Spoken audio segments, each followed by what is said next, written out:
بسم اللہ الرحمن الرحیم۔ معزز سامعین السلام علیکم۔ مستند واقعہ کربلا بنام کربلا کا خونی منظر اقساط کی صورت میں پیش کیا جائے گا۔ اگر آپ ہمارے یوٹیوب چینل زیر و زبر پر نئے ہیں تو چینل کو سبسکرائب کر لیجئے اور بیل کے بٹن کو پریس کر لیجئے تاکہ ہر نئی آنے والی ویڈیو کا نوٹیفیکیشن بر وقت آپ تک پہنچتا رہے۔ مدینہ سے حضرت امام علی مقام کے رخصت کا دن اہل مدینہ اور خود حضرت امام کے لیے کیسے رنج و اندوہ کا دن تھا۔ اطراف عالم سے تو مسلمان وطن ترک کر کے اعزاء و احباب کو چھوڑ کر مدینہ طیبہ حاضر ہونے کی تمنائیں کریں۔ دربار رسالت کی حاضری کا شوق دشوار گزار منزلیں اور بحر و بر کا طویل اور خوفناک سفر اختیار کرنے کے لیے بے قرار بنا دے۔ ایک ایک لمحہ کی جدائی انہیں شاق ہو اور فرزند رسول جوار رسول سے رحلت کرنے پر مجبور ہو۔ اس وقت کا تصور دل کو پاش پاش کر دیتا ہے جب حضرت امام حسین با ارادہ رخصت آستانہ قدسیہ پر حاضر ہوئے ہوں گے اور دیدہ خونبار نے اشک غم کی بارش کی ہوگی۔ جد کریم کے روضہ طاہرہ سے جدائی کا صدمہ حضرت امام کے دل پر رنج و غم کے پہاڑ توڑ رہا ہوگا۔ اہل مدینہ کی مصیبت کا بھی کیا اندازہ ہو سکتا ہے۔ دیدار حبیب کے فدائی اس فرزند کی زیارت سے اپنے قلب مجروح کو تسکین دیتے تھے۔ ان کا دیدار ان کے دل کا قرار تھا۔ آج یہ قرار دل مدینہ طیبہ سے رخصت ہو رہا ہے۔ امام علی مقام رضی اللہ تعالی عنہ نے مدینہ طیبہ سے بہزار غم و اندوہ با دل نشاد رحلت فرما کر مکہ مکرمہ اقامت فرمائی۔ ملک شام جہاں یزید کی تخت گاہ تھی، یزیدیوں کی کوشش سے شام کے باشندوں نے اس کی بیعت کر لی۔ اہل کوفہ امیر معاویہ کے زمانہ ہی میں حضرت امام حسین رضی اللہ تعالی عنہ کی خدمت میں درخواستیں بھیج رہے تھے، تشریف آوری کی التجائیں کر رہے تھے، لیکن امام نے صاف انکار کر دیا تھا۔ امیر معاویہ رضی اللہ تعالی عنہ کی وفات اور یزید کی تخت نشینی کے بعد اہل عراق کی جماعتوں نے متفق ہو کر امام علی مقام کی خدمت میں درخواستیں بھیجیں اور ان میں اپنی نیاز مندی و جذبات، عقیدت و اخلاص کا اظہار کیا اور حضرت امام علی مقام پر اپنے جان و مال فدا کرنے کی تمنا ظاہر کی۔ اس طرح کے التجا ناموں اور درخواستوں کا سلسلہ بند گیا اور تمام جماعتوں اور فرقوں کی طرف سے 150 کے قریب عرضیاں حضرت امام علی مقام رضی اللہ تعالیٰ عنہ کی خدمت میں پہنچیں۔ کہاں تک اغماس کیا جاتا اور کب تک حضرت امام علی مقام کے اخلاق خشک جواب کی اجازت دیتے۔ ناچار آپ نے اپنے چچازاد بھائی حضرت مسلم بن عقیل رضی اللہ تعالیٰ عنہ کی روانگی تجویز فرمائی۔ اگرچہ امام علی مقام کی شہادت کی خبر مشہور تھی اور کوفیوں کی بے وفائی کا پہلے بھی تجربہ ہو چکا تھا، مگر جب یزید بادشاہ بن گیا اور اس کی حکومت اور سلطنت دین کے لیے خطرہ تھی اور اس کی وجہ سے اس کی بیعت ناجائز تھی اور وہ طرح طرح کے تدبیروں اور ہیلوں سے چاہتا تھا کہ لوگ اس کی بیعت کریں۔ ان حالات میں کوفیوں کا بپاس ملت یزید کی بیعت سے انکار کرنا اور حضرت امام علی مقام سے طالب بیعت ہونا امام پر لازم کرتا تھا کہ ان کی درخواست قبول فرمائیں۔ جب ایک قوم ظالم و فاسق کی بیعت پر راضی نہ ہو اور صاحب استحقاق اہل سے درخواست بیعت کرے، اس پر اگر وہ ان کی استدعا قبول نہ کرے تو اس کے یہ معنی ہوتے ہیں کہ وہ اس قوم کو اس جابر ہی کے حوالے کرنا چاہتا ہے۔ امام علی مقام اگر اس وقت کوفیوں کی درخواست قبول نہ فرماتے تو بارگاہ الہی میں کوفیوں کے اس مطالبے کا امام کے پاس کیا جواب ہوتا کہ ہم ہر چند در پہ ہوئے مگر امام علی مقام بیعت کے لیے راضی نہ ہوئے، اسی وجہ سے ہمیں یزید کے ظلم و تشدد سے مجبور ہو کر اس کی بیعت کرنا پڑی۔ اگر امام ہاتھ بڑھاتے تو ہم ان پر جانیں فدا کرنے کے لیے حاضر تھے۔ یہ مسئلہ ایسا درپیش آیا جس کا حل بجز اس کے اور کچھ نہ تھا کہ حضرت امام علی مقام ان کی دعوت پر لبیک فرمائے۔ اگرچہ اکابر صحابہ کرام حضرت ابن عباس، حضرت ابن عمر، حضرت جابر، حضرت ابو سعید اور دیگر رضوان اللہ تعالی علیہم اجمعین حضرت امام کی اس رائے سے متفق نہ تھے اور انہیں کوفیوں کے عہد و مواثیق کا اعتبار نہ تھا۔ امام کی محبت اور شہادت امام کی شہرت ان سب کے دلوں میں اختلاج پیدا کر رہی تھی۔ ایسے جلیل القدر صحابہ کرام کے شدید اسرار کا لحاظ، ادھر اہل کوفہ کی استدعا رد نہ فرمانے کے لیے کوئی شرعی عذر نہ ہونا حضرت امام کے لیے نہایت پیچیدہ مسئلہ تھا، جس کا حل بجز اس کے کچھ نظر نہ آیا کہ پہلے حضرت امام مسلم کو بھیجا جائے، اگر کوفیوں نے بدعہدی اور بے وفائی کی تو عذر شرعی مل جائے گا، اور اگر وہ اپنے عہد پر قائم رہے تو صحابہ کو تسلی دی جائے گی۔ اسی بنا پر آپ نے حضرت مسلم بن عقیل رضی اللہ تعالی عنہ کو کوفہ روانہ فرمایا اور اہل کوفہ کو تحریر فرمایا کہ تمہاری استدعا پر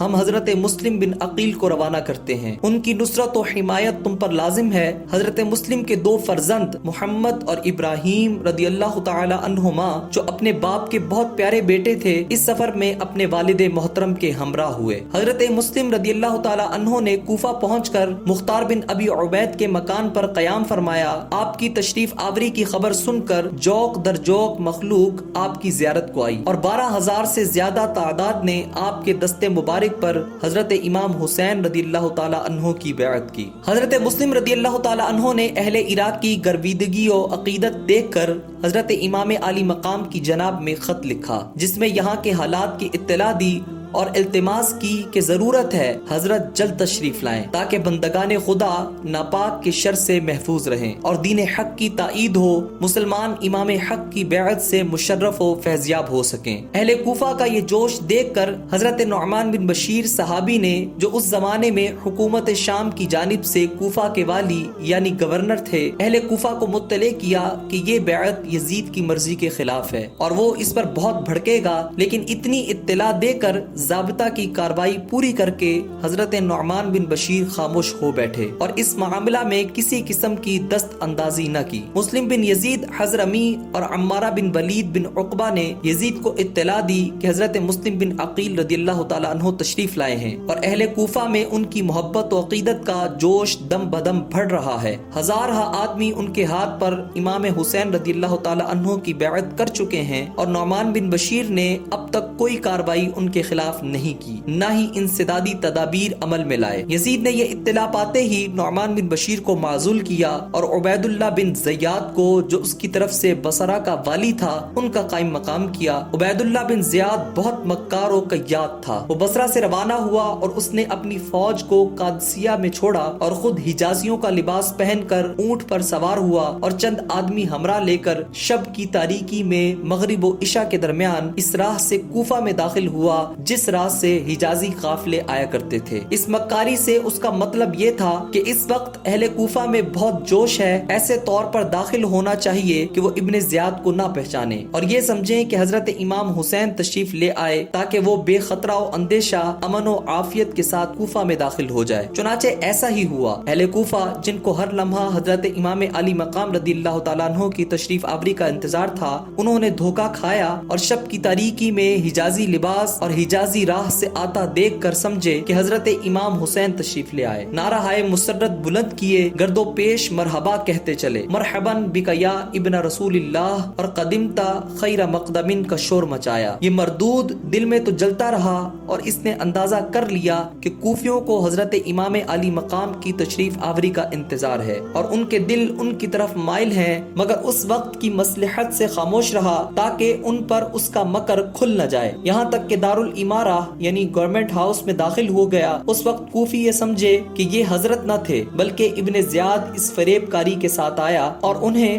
حسرت و مایوسی ہوئی۔ رات گزار کر صبح کو ابن زیاد نے اہل کوفہ کو جمع کیا اور حکومت کا پروانہ پڑھ کر انہیں سنایا اور یزید کی مخالفت سے ڈرایا دھمکایا، طرح طرح کے ہیلوں سے حضرت مسلم کی جماعت کو منتشر کر دیا۔ حضرت مسلم نے ہانی بن عروہ کے مکان میں اقامت فرمائی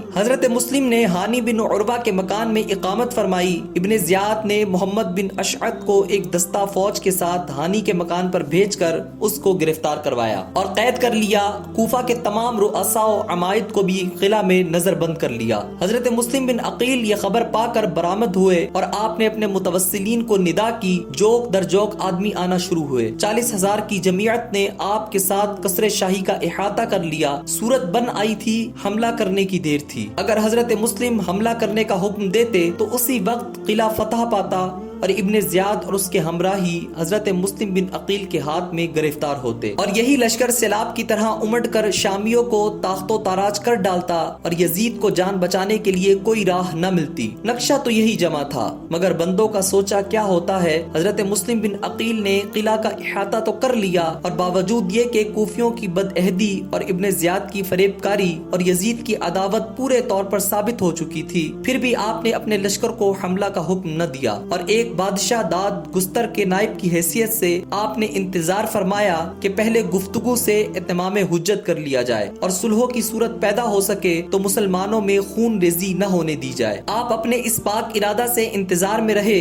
اور اپنی احتیاط کو ہاتھ سے نہ جانے دیا۔ دشمن نے اس وقفہ سے فائدہ اٹھایا اور کوفہ کے رؤساء و عمائد، جن کو ابن زیاد نے پہلے سے قلعہ میں بند کر رکھا تھا، انہیں مجبور کیا کہ وہ اپنے رشتہ داروں اور زیر اثر لوگوں کو مجبور کر کے حضرت مسلم بن عقیل کی جماعت سے علیحدہ کر دیں۔ یہ لوگ ابن زیاد کے ہاتھ میں قید تھے اور جانتے تھے کہ اگر ابن زیاد کو شکست بھی ہوئی تو وہ قلعہ فتح ہونے تک ان کا خاتمہ کر دے گا۔ اس خوف سے وہ گھبرا کر اٹھے اور انہوں نے قلعہ کی دیوار پر چڑھ کر اپنے متعلقین و متوسلین سے گفتگو کی اور انہیں حضرت مسلم بن عقیل کی رفاقت چھوڑ دینے پر انتہا درجے کا زور دیا اور بتایا کہ علاوہ اس کے کہ حکومت تمہاری دشمن ہو جائے گی، یزید ناپاک تمہارے بچے کو قتل کر ڈالے گا، تمہارے مال لٹوا دے گا، تمہاری جاگیریں اور مکان ضبط ہو جائیں گے، اور یہ اور مصیبت ہے کہ اگر تم حضرت امام مسلم کے ساتھ رہے کہ ہم جو ابن زیاد کے ہاتھ میں قید ہیں قلعہ کے اندر مارے جائیں گے۔ اپنے انجام پر نظر ڈالو،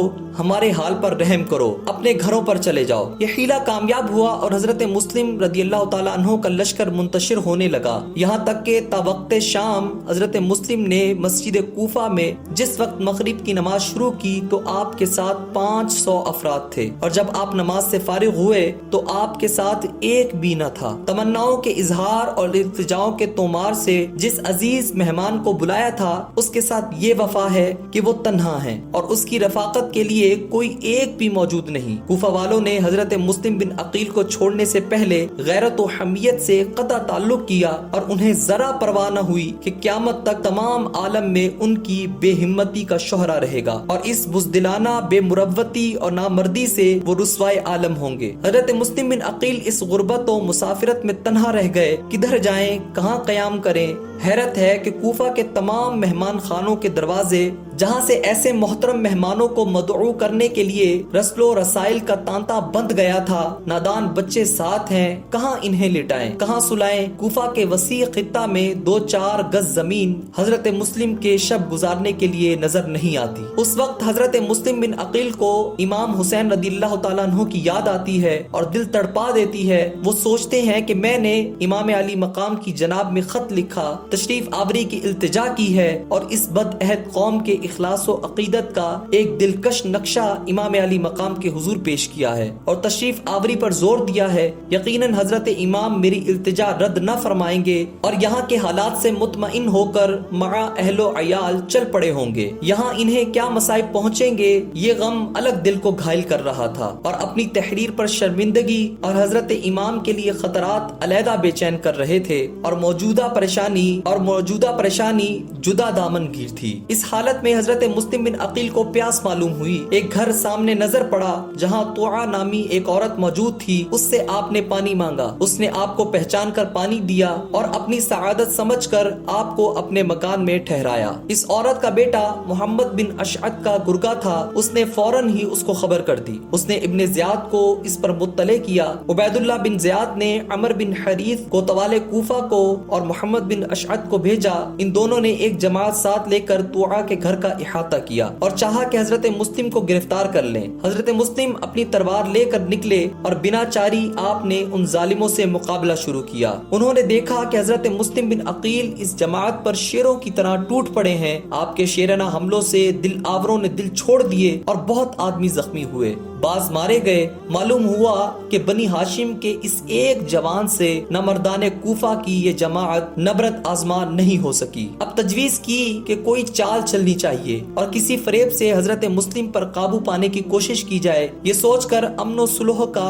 اعلان کر دیا۔ حضرت مسلم سے عرض کیا کہ ہمارے آپ کے درمیان جنگ کی ضرورت نہیں ہے، نہ ہم آپ سے لڑنا چاہتے ہیں، مدعا صرف اس قدر ہے کہ آپ ابن زیاد کے پاس تشریف لے چلیں اور اس سے گفتگو کر کے معاملہ طے کر لیں۔ حضرت مسلم رضی اللہ تعالیٰ عنہ نے فرمایا کہ میرا خود جنگ کا ارادہ نہیں، اور جس وقت میرے ساتھ 40,000 کا لشکر تھا اس وقت بھی میں نے جنگ نہیں کی، اور میں یہی انتظار کرتا رہا کہ ابن زیاد گفتگو کر کے کوئی شکل مصالحت پیدا کرے تو خون ریزی نہ ہو۔ چنانچہ یہ لوگ حضرت مسلم کو مع ان کے دونوں صاحبزادوں کے عبید اللہ بن زیاد کے پاس لے کر روانہ ہوئے۔ اس بدبخت نے پہلے ہی دروازہ کے دونوں پہلوؤں میں اندر کی جانب تیغ زن چھپا کر کھڑے کر دیے تھے، اور انہیں حکم دیا تھا کہ حضرت مسلم بن عقیل دروازہ میں داخل ہوں تو ایک دم دونوں طرف سے ان پر وار کیا جائے۔ حضرت مسلم کو اس کی کیا خبر تھی اور آپ اس مکاری اور قیادی سے کیا واقف تھے؟ آپ آیہ کریمہ ربنا افتح بیننا و بین قومنا بالحق پڑھتے ہوئے دروازہ میں داخل ہوئے۔ داخل ہونا تھا کہ اشقیاء نے دونوں طرف سے تلواروں کے وار کیے اور بنی ہاشم کا مظلوم مسافر اعدائے دین کی بے رحمی سے شہید ہوا۔ انا للہ